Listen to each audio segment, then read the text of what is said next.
Assalamualaikum warahmatullahi wabarakatuh. Sahabat BN, jumpa lagi dengan saya Bustaminarda. Mengejutkan sekali ketika anggota DPR RI dari Partai PKS meminta agar jaksa menghadirkan Presiden Joko Widodo di persidangan dalam kasus dugaan korupsi PT Timah yang merugikan negara diduga tidak kurang dari 300 triliun. Ini bagaimana ini PKS? Baru saja PKS bergabung dengan koalisi penguasa yang sekarang penguasanya masih Presiden Joko Widodo. Tetapi kok PKS telah berani-beraninya meminta agar Presiden Joko Widodo dihadirkan di persidangan kasus dugaan korupsi PT Timah ini. Tetapi sahabat BN, memang kita mendengar anggota Komisi 7 DPR RI Pak Mulyanto ini memang keras dari dulu. Dan dia malah mengatakan kabarnya walaupun masuk PKS ke KIM Koalisi Indonesia Maju bergabung dengan penguasa sekarang, tetapi dia tetap akan menjadi dirinya, akan tetap kritis. Sebenarnya ini yang bagus anggota DPR, karena DPR itu bukan menjadi anggota DPR hanya karena dipilih oleh ketua partainya, tetapi dia menjadi anggota DPR karena dia dipilih oleh rakyat. Kalau ketika sistem pemilu kita seperti di Orde Baru, bisa jadi manut anggota DPR ini kepada partainya. Karena waktu Orde Baru, penentuan yang akan menjadi anggota DPR itu lebih banyak ditentukan oleh nomor urut. Kalau nomor urutnya kecil, misalnya nomor 1, 2, dan 3, itu kemungkinan besar dia akan jadi anggota DPR. Walaupun tidak dipilih oleh rakyat. Karena berdasarkan nomor urut. Sekarang tidak lagi. Sekarang sudah berdasarkan suara terbanyak keterpilihannya. Jadi peran dari ketua partai, peran dari pengurus partai tidak begitu kuat lagi. Yang paling kuat menentukan terpilih atau tidaknya seorang anggota DPR bukan lagi partainya, bukan lagi nomor urutnya, tetapi sudah berdasarkan jumlah suara yang memilihnya. Karena itu memang langkah yang diambil oleh anggota DPR RI dari PKS yang satu ini sudah tepat sekali. Dia harus lebih mematuhi keinginan rakyat dibandingkan dengan keinginan ketua partainya. Tapi sekarang ini memang kalau kita perhatikan tidak begitu. Anggota DPR lebih mematuhi keinginan ketua partainya, keinginan presiden partainya dibandingkan dengan keinginan rakyat yang memilihnya. Makanya publik mengatakan sekarang ini negara ini sepertinya ditentukan oleh beberapa orang saja, oleh para ketua partai saja. Kalau ketua partainya memerintahkan rancangan undang-undang ini harus dituntaskan, ya tuntaskan. Tetapi kalau ketua partainya mengatakan, hai anggota DPR RI, kamu yang dari partai saya di DPR sana, undang-undang ini jangan kamu proses. Ya tidak. Contoh, undang-undang perampasan aset sampai sekarang sama sekali belum lagi tuntas meskipun telah bertahun-tahun di DPR. Tetapi undang-undang pilkada kemarin ini dalam tempo beberapa hari saja, bahkan dalam tempo 7 jam kira-kira, hampir tuntas. Kalau tidak ada demo besar-besaran kemarin itu, tuntas. Ini buktinya bahwa kerja DPR itu tidak berdasarkan keinginan rakyat yang memilihnya, tetapi berdasarkan keinginan ketua partai atau presiden partai yang mengendalikannya. Kembali kita kepada apa yang disampaikan oleh anggota DPR RI dari PKS ini yang meminta agar Presiden Jokowi dihadirkan di pengadilan dalam persidangan kasus timah. Apa sebenarnya ini? Memang berkaitan dengan yang disampaikan atau yang dikemukakan, yang diperintahkan oleh Presiden agar penambangan timah yang ilegal ini segera dilegalkan. Semudah itukah melegalkan penambangan ilegal? Penambangan ilegal itu menjadi legal, tentu harus ada izin usaha penambangannya, IUP-nya. Untuk keluar IUP itu tidak mudah. Banyak sekali persyaratannya. AMDAL contohnya. Tidak mungkin izin tambang dikeluarkan tanpa terlebih dahulu AMDAL-nya jelas. Untuk mengeluarkan AMDAL bukan dikeluarkan begitu saja. Banyak persyaratan-persyaratan yang harus terpenuhi baru AMDAL bisa dikeluarkan.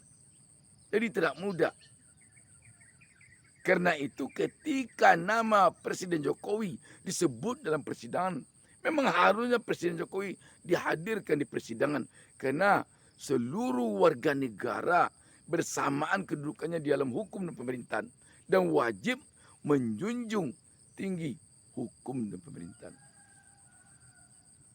Dan Pak Jokowi juga kemarin ini ketika ditanya wartawan tentang kasus private jet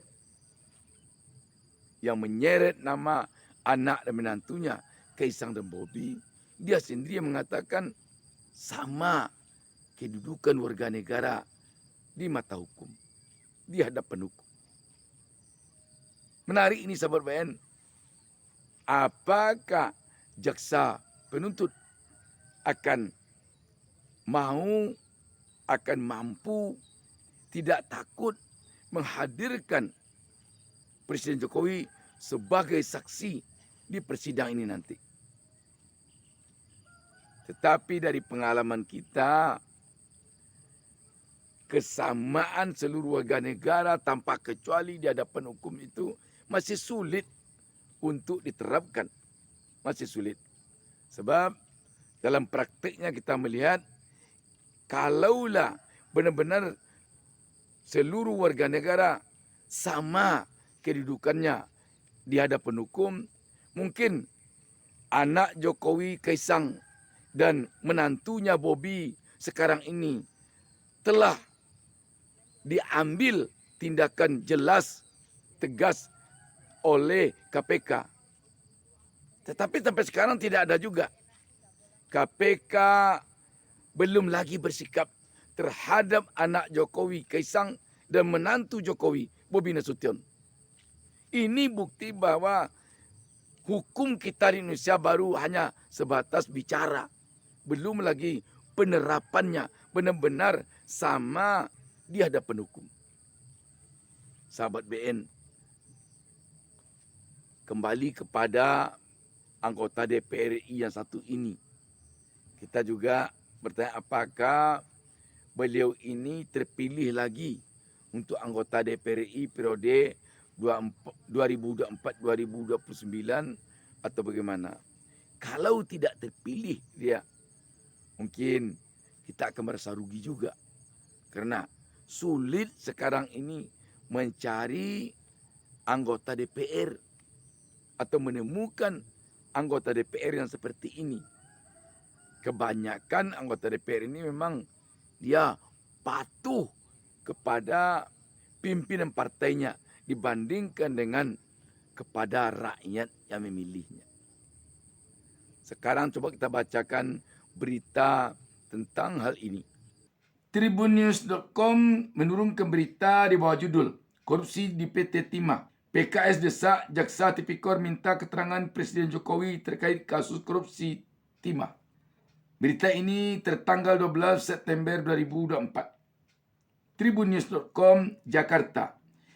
Anggota Komisi 7 DPR RI Mulyanto meminta Jaksa Pengadilan Tinggi Pidana Korupsi Jakarta Pusat memanggil Presiden Joko Widodo Jokowi untuk dimintai keterangan terkait kasus korupsi PT Timah yang merugikan negara 300 triliun rupiah. Mulyanto menilai jaksa harus berani mendalami fakta pengadilan berupa keterangan Ali Samsuri yang merupakan saksi untuk terdakwa ex-direktur utama PT Timah Tbk Mohtar Pahlevi Tabrani dan kawan-kawan. Ali mengatakan bahwa Jokowi memerintahkan pimpinan PT Timah menerima timah penambang ilegal untuk meningkatkan produksi. Nahasnya, timah yang dibeli merupakan hasil penambangan ilegal di kawasan milik PT Timah sendiri. Alhasil terjadi korupsi ratusan triliun. Klarifikasi ini penting agar fakta persidangan menjadi terang benderang. Kerana dalam persidangan tersebut secara tegas dinyatakan oleh saksi yang mantan Kepala Unit Produksi PT Timah Tbk Wilayah Bangka Belitung bahwa Presiden Jokowi minta tolong bagaimana caranya agar tambang timah yang ilegal ini diubah menjadi legal. Kata Mulyanto dalam keterangannya Kamis 12 September 2024. Akibatnya, dalam praktiknya, PT Timah memberi kesempatan pada mitra pemilik izin usaha jasa pertambangan IUJP membeli biji timah dari penambang ilegal.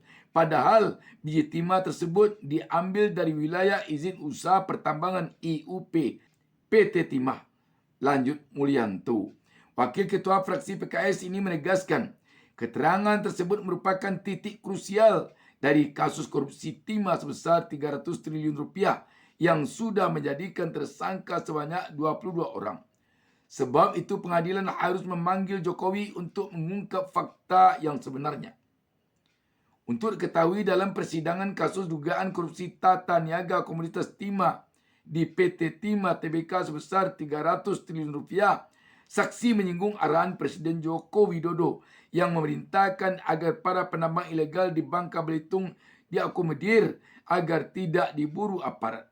Hal itu diungkapkan Kepala Unit Kanit Produksi Belitung PT Timah Tbk Ali Samsuri saat hadir sebagai saksi dalam sidang lanjutan kasus korupsi tata niaga komoditas timah dengan terdakwa Crazy Rake Pantai Indah Kapuk PIK Helena Lim di Pengadilan Tindak Pidana Korupsi Jakarta Rabu 11 September 2024. Sebagai tambahan, IUJP sendiri merupakan salah satu program untuk meningkatkan produksi PT Timah dengan menggandeng pihak swasta sebagai mitra. Namun, dalam praktiknya, PT Timah Tbk memberi kesempatan pada mitra pemilik IUJP membeli biji timah dari penambang ilegal. Padahal biji timah itu diambil dari wilayah izin usaha pertambangan IUP PT Timah. Sejauh ini, terdapat 22 orang yang ditetapkan sebagai tersangka, termasuk suami artis Sandra Dewi, Harpai Muiz. Demikian sahabat BN. Wassalamualaikum warahmatullahi wabarakatuh.